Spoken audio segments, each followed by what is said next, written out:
Hello. Hi. Yes, that shit is in my bio. Yes, I don't know if they could see us like doing the like bio when your friend is like getting gassed up and you're like, Yes. yeah. Oh my God. And I have to just thank you because I feel so much that our friendship has encouraged me to celebrate us very blatantly and to not feel shy about being like, I'm a dynamic press person, you know?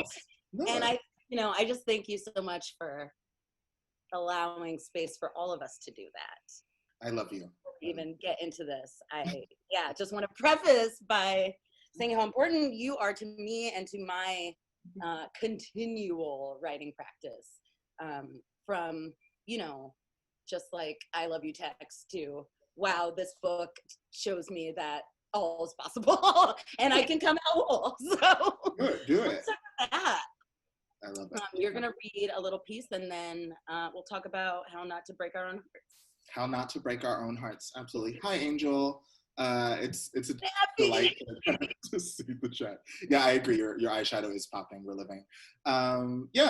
This is a joy. I mean, what I wanted to do for the paperback tours, and I'm doing like a few events, is talk to Black people I love who are a part of my life practice, and so, you and I talk about living and the wariness that we are always in tension with. And, I think I particularly Magical Negro for you most recently, those poems helped me, and I tweeted this the other day. You sent me literally a poem, like, via email that you wrote recently, and it made me want to live, and that's what this is about. So I think tonight is like how we're living, and how we keep doing this. So I'm going to read just for a few minutes, and then Morgan and I are just going to vibe, and we'll answer some of your questions. This is from the end of the third part of the book. This is one of the climaxes, I think it's fair to say, in the memoir. I am a senior in college at this point. This is December 31st, 2007, and a lot of tensions and traumas have been building to this moment. I'm in a pretty dark place already and about to make a bad decision. I went to school in Kentucky, but I'm in Phoenix, Arizona visiting friends, which is always a bad idea, then and now, apparently. And what else? And I had dreadlocks at the time. So, December 31st, 2007, Phoenix, Arizona. A joke I used to repeat in those days was, why be happy when you can be interesting? I knew how to be interesting. There was power in being a spectacle, even a miserable spectacle. The punch and the line. Interesting. Sentences like serrated blades, laughter like machine gun rounds, a drink in one hand, a borrowed cigarette in the other. If you could draw enough glances, any room could orbit around you. That New Year's Eve, I wound up at a party that was exactly like every party I had ever been to. An iPod hooked up to a pair of speakers, an awkward costume theme I tried and failed to adhere to, and an apartment clogged with white people. The only difference was that I was getting wasted in Phoenix, Arizona, instead of Bowling Green, Kentucky, where I went to school. In the few days I'd been there, I had concluded that Arizona was perhaps the whitest place I had ever visited.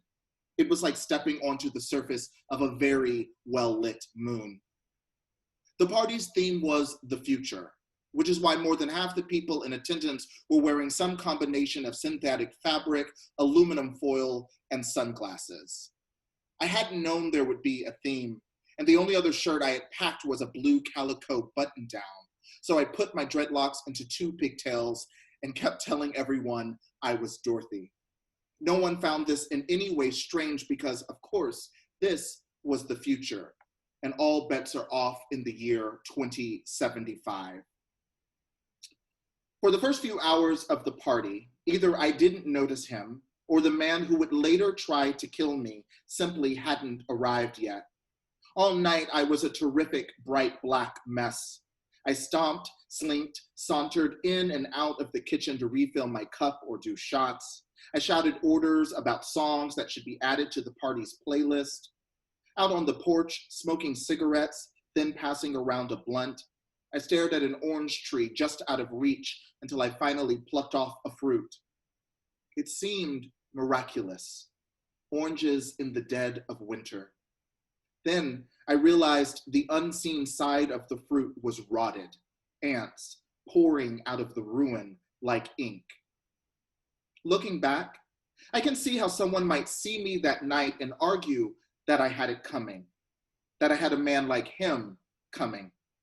If that someone was America herself, I can understand how she might rattle off a warning. That Black boy has been too hungry too long. One of these nights he's gonna bite off more than he can chew. I will say for myself, America, I did the best I could with what I was given. The man, let's call him Daniel, looked familiar when I saw him from across the room, as if each part of him had been borrowed from some other boy or man I had wanted. Leaning against that wall, dispassionately sipping a beer, he was the kind of quiet I've noticed in certain men and long hungered for. The silence of men who have it all and thus find it all boring, who don't exert the energy necessary to flirt, persuade, or convince because they know America will come crawling to them on hands and knees. I realize now that what I wanted was not just the bodies of such men, but their power, and what they could use that power to do to the rest of us. The brutal exertion of will, destiny made manifest by the unspoken threat their muscled bodies and white skin posed. I hungered for the power of the all-American man, the Marlboro man and the Marlboro man's firstborn son, the high school quarterback, the company's future CEO, Ernest Hemingway, John Wayne, Odysseus, Hercules, Achilles, the shield itself, the stone-cut archetype, the goddamned everyman, the golden boy, the one. If I couldn't actually be the one myself, I thought I could survive by devouring him whole. The more straight, the more masculine, the more I wanted to see him with his legs spread or up, back arched in an orgasm that didn't just bring him pleasure, but a warning. In spite of the man you say you are, in the future I live in, men like me are coming to conquer you, and we will take no prisoners. This is what I thought it meant to be a man fighting for his life. If America was going to hate me for being Black and gay, then I might as well make a weapon out of myself. And I'll leave it there. Chaos ensues. Oh my God, I'm kind of annoyed that you stopped it there. I'm like reading along. I'm like, oh no, this part though. Oh my goodness. And I will tell you that when I was reading The Galley, as we were approaching this part, I was like stealing myself because we had been talking about it for years, like writing this part in particular. Right. I think the first time I heard you read from this book, there might have been something about this man, but there was also the part in the church with your grandmother, and right. I remember thinking, like, holding both of those, you know, in my mind, and thinking about this lifetime of trauma and how they're speaking to each other, and just really respecting the ambition, you know, to make that journey, because, you know, I'm finding as I write nonfiction that it's easy enough for us to understand where our trauma comes from. Right. And it's much harder to break it down, you know, for the average whomever, and really draw all the lines, like, and this is where it started, and this is what happened after that. Yeah. So yeah, I guess some things I'm wondering about the writing process with this book was the order, I guess, that you were able to approach each piece of the story, and how that kind of changed what the story became as you kept writing. Yeah, and I guess just the overall kind of emotional process, because like from my side, I was like, you're going on a lot of exotic locations to work, and like, what is happening in those rooms, you know? So tell us. Yeah. I mean, so Thank you. I love this. This is a joy to be able to kind of talk about this part of the process. Um, I think for me, with essays, and especially with this book, before I would get into the work of working on a chapter or a section, I always knew the tent poles of the book. And you referred to two of them. So one is, this night in Phoenix, Arizona, my senior year of college. You see my mentality at this time. This guy that, as you see in this moment, from the excerpt I read, I kind of hunt him down, and in almost, frankly, a predatory way in language that now contemporaneously makes me very uncomfortable, to be honest. He ends up almost killing me, right? Like, we end up hooking up, and he has his own crisis of masculinity that is violently explosive. So I knew that was obviously like the major tentpole of the book. I wanted to, because for me, as you see, it brings together power, violence, race, desire, the closet, all of these, alcohol, all of these, what it means to be young, the coming of age, all of that. So I knew that was a major tentpole. And you mentioned, in the second section of the book, the major tentpole, and yes, Caesar is sitting here. The second tentpole of the book that happens much earlier is, my grandmother Mildred, when I'm 12 or 13, I have a pretty traumatic summer going to church with her that has a lot of fallout. So I guess for me, it was important, both in terms of just craft, but I think in retrospect, I do think in terms of the mental health aspect of approaching the story, it helped just to know where I was going. I think writing a memoir, and as you're working on it now, like, you spend so much time with yourself, and there are so many trapdoors, unfortunately, in our memory. We misremember or hold off so many painful or fraught moments that when you spend 5 years, trying to write it for people who have no skin in the game, you are going to surprise yourself. You're going to hurt your feelings, and things are going to jump out at you. So it felt important for me to at least know where I was going as a way to stay focused as best I could.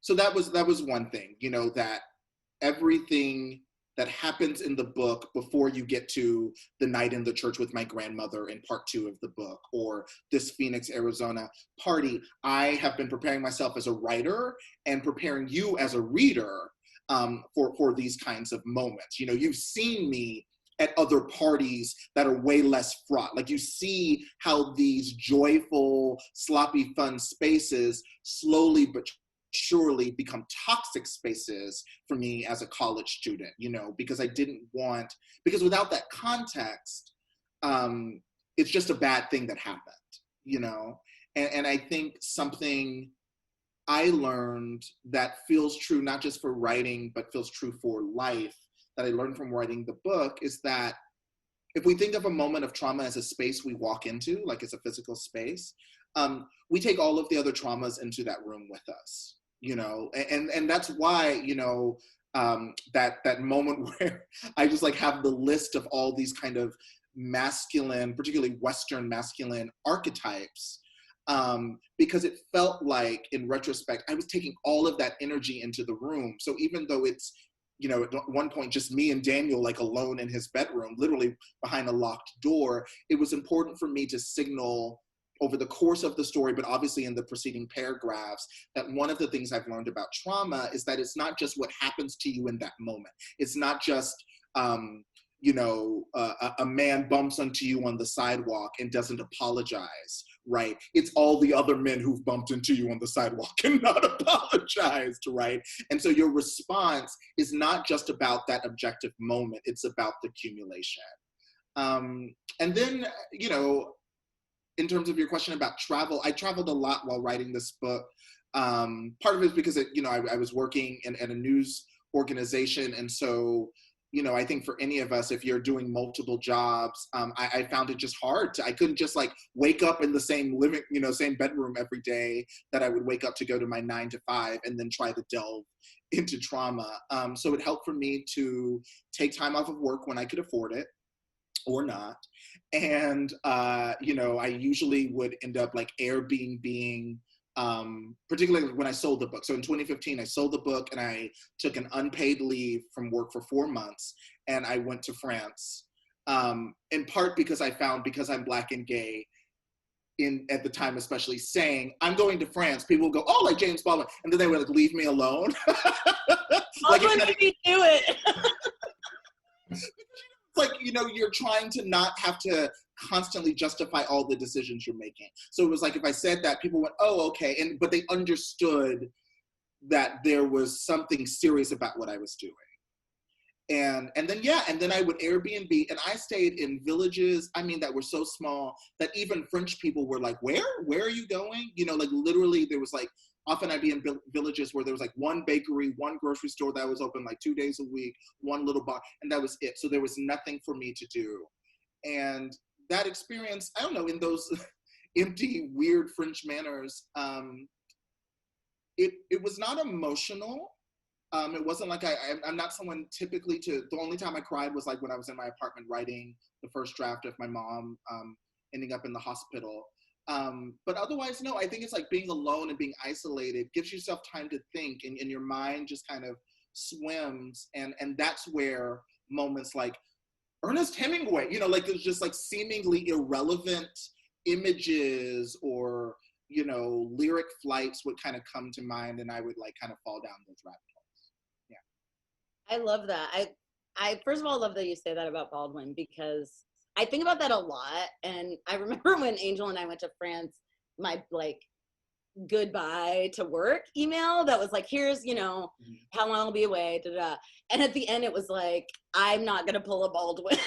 And some people were like, huh? But it really is such an allure, you know. And I'm just like, oh, I'm like an asshole and a Francophile. But honestly, I was reading a Baldwin interview the other day, and I remember that the reason that he went was to find out who he was outside of who America was making him. You know what I mean? Real. That's real. I mean, I think, and I felt that. I mean, you know, being in, you know, and I don't speak I do not speak French very well. I can like make it through a normal conversation, maybe in Paris, which is to say they know English. But yeah, I was in places where people were like, honey, I don't know what you are saying. And I think the loneliness of being distanced from language, of being, you know, and I spent time in Germany, and you just being in all these places where I just didn't know how to talk to people, meant that I didn't get to be sarcastic.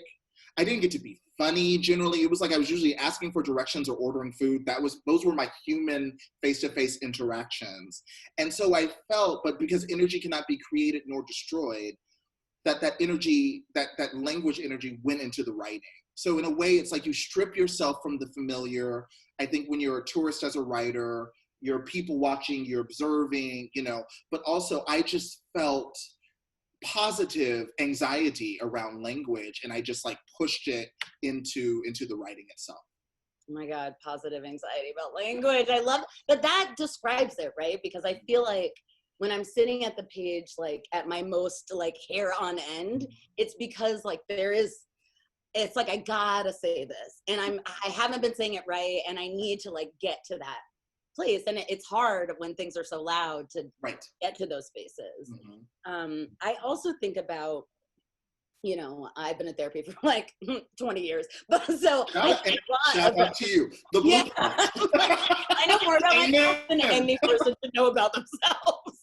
But, you know, and I think about, and I know very well that the way these false memories and blockages come about is for self-protection. Yes. You know, so one thing in my writing life I've been kind of, I don't know, having to wrestle with is that line between, okay, I can do this safely enough, you know, or I'm uncovering something that like my body has hidden from me for a reason. Am I ready to get to this? And we talked about this with Magical Negro, like how do you know when you need to pull back? Mm-hmm. And I always say, you know, usually need to wait until I'm a different person to write that thing. Once I get to a moment that's like scary and I know I have to do it, it's more like I need to heal more before I can do that. Yeah, yeah. Absolutely. I think it's hard. I mean, you know, for me with the book, I think writing about my mother, because my mom, you know, she passed away in 2011, compared to, you know, 2007. That's, you know, a huge difference in terms of time, and in terms of how I had processed what had happened. Um, I did not handle that aspect of writing the book as well. That's why I was the time that's why I was crying. That's why, you know, if you read part 4 of the book, you know, I call it like the kind of Mother's Day section, you notice that first chapter is one, not stream of consciousness, but according to the rules that have been established structurally, it all kind of collapses. You know, you don't know, it's like, has a day gone by, a week, you know. What I tried to do was say, okay, I have not moved on from the fallout of my mom's death in the way that I have moved on from the events of Phoenix, Arizona, for example. And so instead of trying to composite a false sense of control and order, you know, I like to be able to be like Achilles and the shield and the archetype and America, you know, like that distance, being able to kind of zoom in and out in Phoenix, Arizona, for me came from, I was comfortable, you know, kind of existing on those different levels. And the last act of the book, I'm just my mom's son. That's all, that's who I am. I am my mom's son, kind of processing things moment to moment. And so I had to, for me, allow that to inform the structure and the form of how I was writing. I could not write it the way I wrote previous sections. And I think for me, that was the compromise. That makes sense too, just on the level of writing on behalf of versus, you know, writing purely your story. You know, I think we're familiar with, I'm telling my story on behalf of other stories that are similar, versus, like you said, just being your mother's son, and telling that story. That's somehow more vulnerable, you know? Yeah. Yeah, I mean, absolutely. And I would argue, if you are a moral person, and you certainly are, and I hope, you know, most writers who go down this route are, I argue you can feel it. It is like intuition.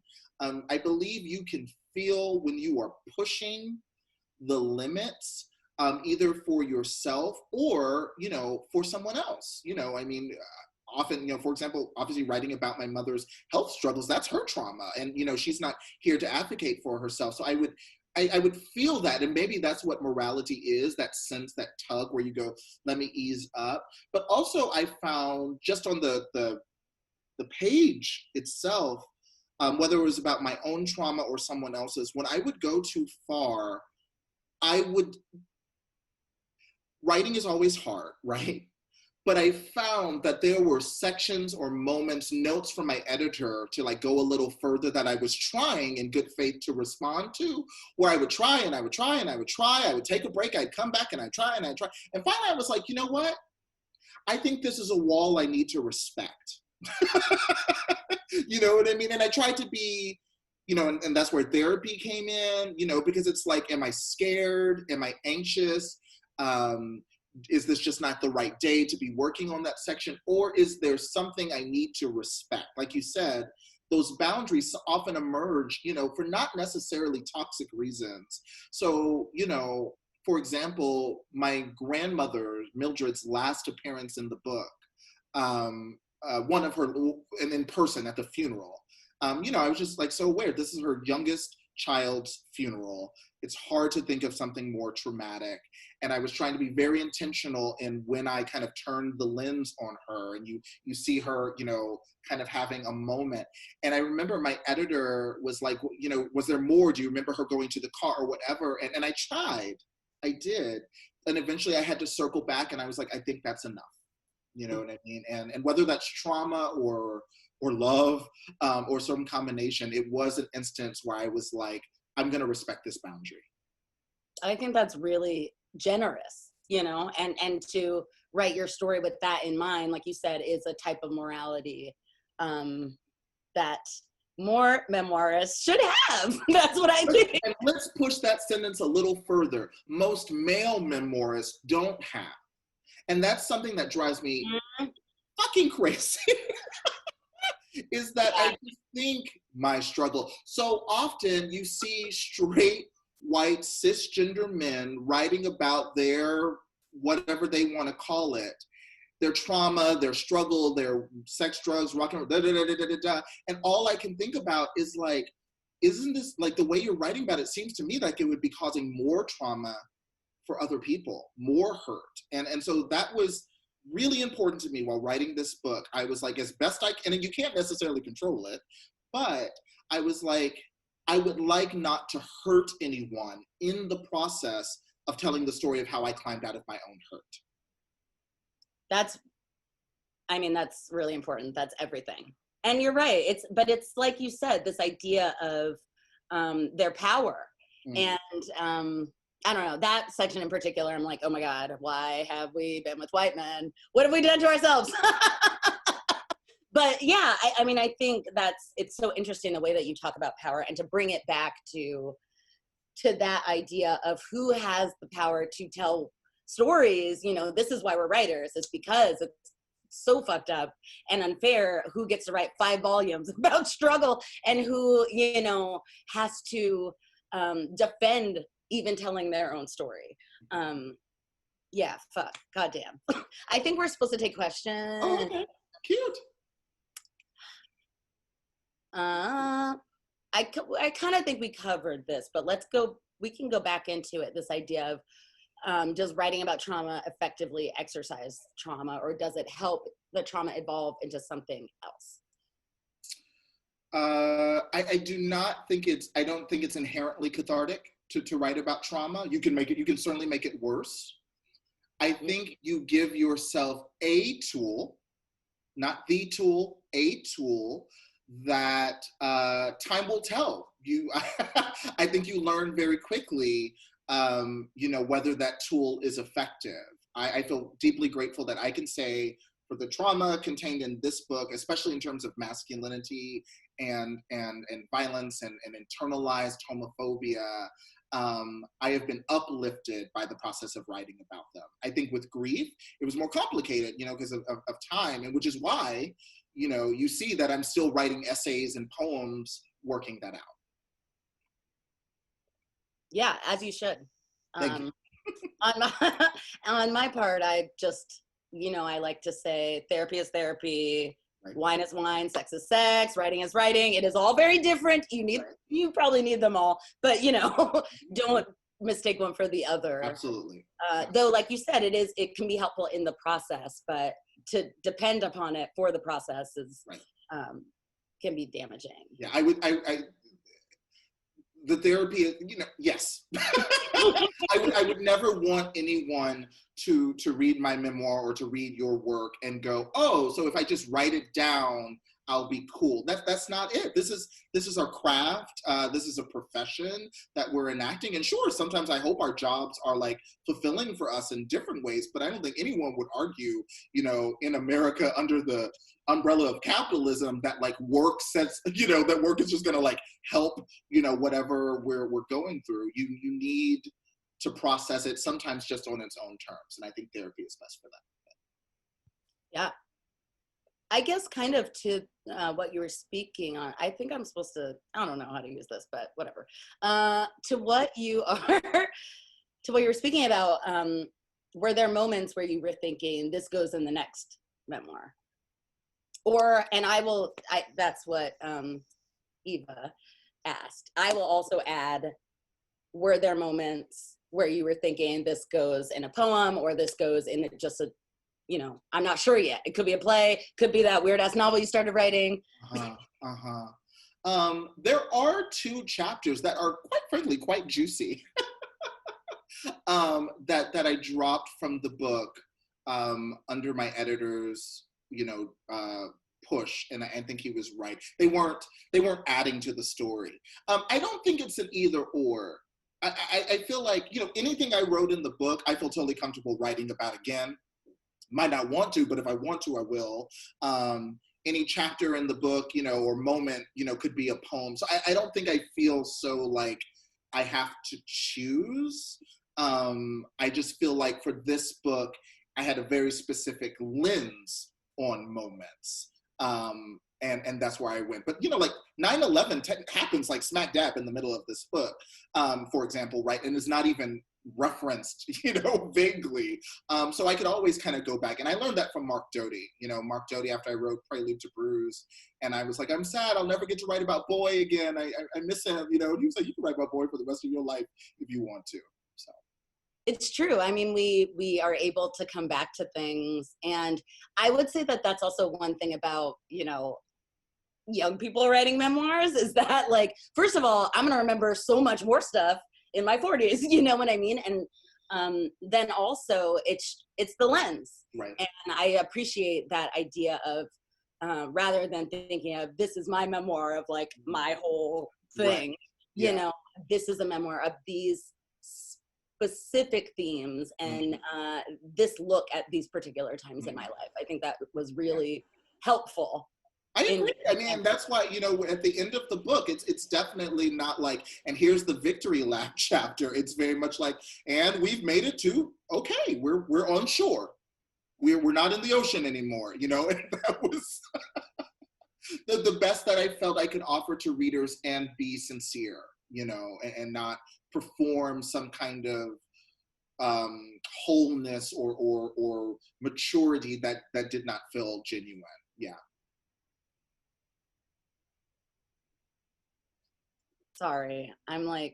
I knew it. There's no one in my house with me, and I can't just like point at a raised hand. Sorry. Let's see. So apparently, Kiese has begun issuing warnings about digging so deeply into personal trauma. Did you know this? I didn't know this. This nigga did not tell me. I didn't. Yeah, and Kiese and I are talking next Thursday, so we will talk about. Oh, yeah. Okay, pause on that one. Mm-hmm. Cool. But I am interested in this part of the question that is, do you recognize his trauma and how is the trauma related to yours? And I think I would just extend this since this is, did the two of you talk about it, and since you're going to do it next week, when and what time, do you know? Oh gosh, it's next Thursday. Fantastic. Next Thursday. I'll tweet it out. It's next Thursday. But I am curious if you feel that way, which writers you feel that way with, which tradition do you think that you're writing into, which conversation do you think you're joining and adding to? I certainly feel a relationship with Kiese's work. I feel a relationship with your work. Dinesh Smith, you know, certainly comes to mind as someone I think, and though Brian Washington as yet has not written a nonfiction book, he's written an essay or short story collection, Lot, and his novel Memorial comes out. I feel like, you know, he's often writing about young Black men, Black women. Texas. Yeah, Black and brown, you know, and so I felt that, you know, I think, you know, I'm grateful. I feel especially grateful that there's like this richness of queer writers. Tommy Pico, you know, I think Ocean Vuong, absolutely. And I think anyone who, you know, as, you know, and this is why I love talking to you, who goes back and forth between forms and recognizes that they can literally inform one another and light it up. That's important to me. But what I would just say for that specific question about the peril of trauma, I think it's always like, you're not going to be able to control everything. And whatever you control is still going to be just a portion of, you know, whatever. But, you know, you as best you can, you need to know what you're getting into. And publishing a book is no joke. And publishing a book with, as I did, Simon Schuster, and this was a positive experience. I'm very, very grateful. But obviously, as we talk about industries and systemic bias and racism and homophobia, misogyny, all of these things that manifest, you know, in workplaces, right? That is going to impact how you tell the story of your trauma. And so it is, you know, I think it's important to be, as best you can, thoughtful and make sure, again, as best you can, that the people that you're going to be working on this book with, you know, don't hurt you, are thoughtful too, because it's still going to be hard. But I think part of what KSA is pointing to is that othered people so often are being asked to just hand out our trauma for free, or frankly, for deficit, you know, and that's what I think we want to avoid. Amen to that. And I'm glad to hear about that, because it is, you know, as you know, from my new poem, it's like there is such an ask and ask and ask. Give us more and more and more. And it's not like we haven't been telling you. And if you didn't read my shit, you know, then go to Saeed's or like whatever. Like, we're trying to let you know. I think that is, it's worth pointing out that that's not even coming from an internal desire to push, right, all the time. Ooh, this is a good one. How did you come up with the title of the book? And I know it was something different before. So. Right. So initially, so the earliest published iteration of the book was an essay about Phoenix, Arizona, and that night. And that's what made the book interesting, is that I was tasked with like rewriting a fairly well-known essay, which was fun and hard. But it was for the Rumpus. Isaac Fitzgerald, my close friend, and Roxane Gay edited it in 2012. And I had no idea what to title it. And Roxane came up. I guess maybe the phrase was already in the essay at the time, but she was like, "How men fight for their lives." Boom. And I was like, okay. And so that became the title of the book when I sold it in 2015. And I spent about 2 years feeling incredibly uncomfortable for all the reasons of bias that we've talked about. You know, every time I would be working on a section about my mom, I would think about the title, How Men Fight for Their Lives, and that wasn't syncing for me. And then my editor and I decided to expand the book. So that's where the last act of the book came from, conversations with him. And then it was like, it has to be we. It has to be we. Because again, it's not just about trying to avoid hurt or trying to avoid disrespecting people involved in the book. It's also because this is, I hope, a story about America. I understand it's about the specificity of my own coming of age, but I wanted to demonstrate, and that like canonical paragraph is an example of that. I wanted to demonstrate that a Black gay boy from Louisville, Texas can be America's everyman, so to speak, can be treated, you know, just like Morgan Parker's Magical Negro can be received as a book about America. You know, the great American novel can come from any of us.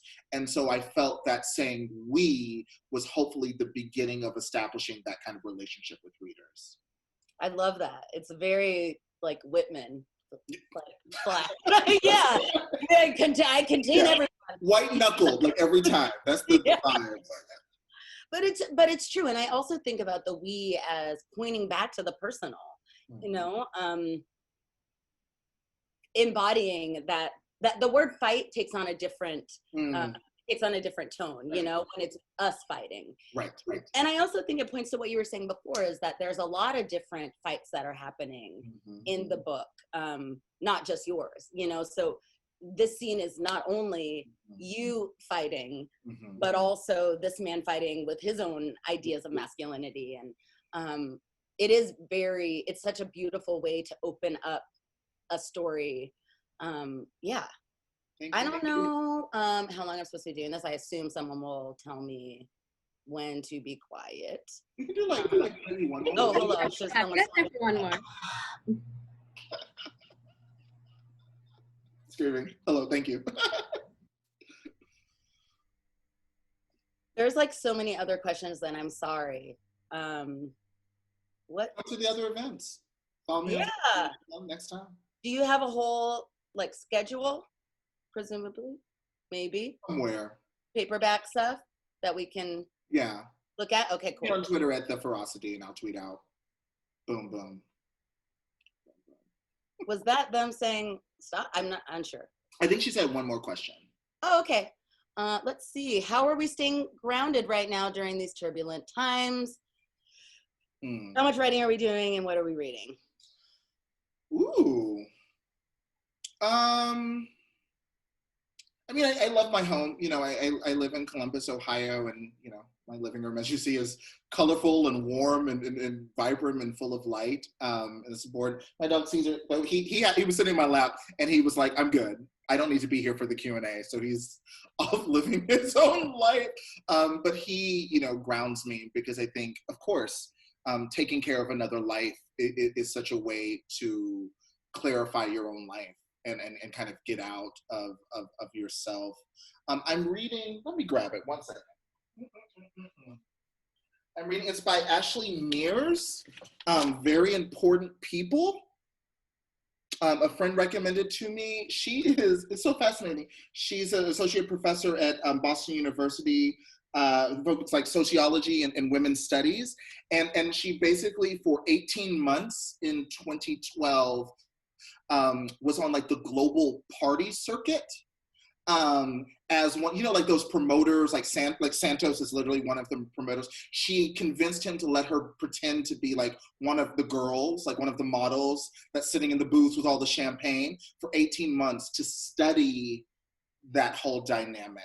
And as you, obviously, I'm like with the memoir, I'm interested in party culture. I'm interested when all of that kind of comes together. So that's what I'm reading right now.